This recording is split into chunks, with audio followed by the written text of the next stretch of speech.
রাজুদা অনেকক্ষণ ধরে ঘুমাচ্ছে, ঘুম থেকে তোলাতে হবে।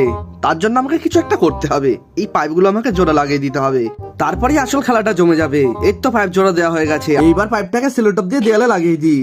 তারপর রান্নাঘরে যাই, তারপর রান্নাঘরে কলটার সাথে এই পাইপটা জোড়া লাগিয়ে দিই। এই তো হয়ে গেছে, এবার কলটা অন করে দিই।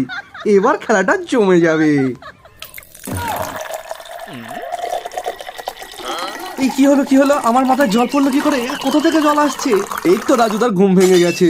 নাট, তুই কোথায় গেলি? তোর একদিন কি আমার একদিন। নাট আমার সাথে খুব বদমাইশি করেছে। বন্ধুরা, নেক্সট ভিডিও দেখার জন্য ভিডিওতে লাইক করে চ্যানেলটি সাবস্ক্রাইব করে নেবে।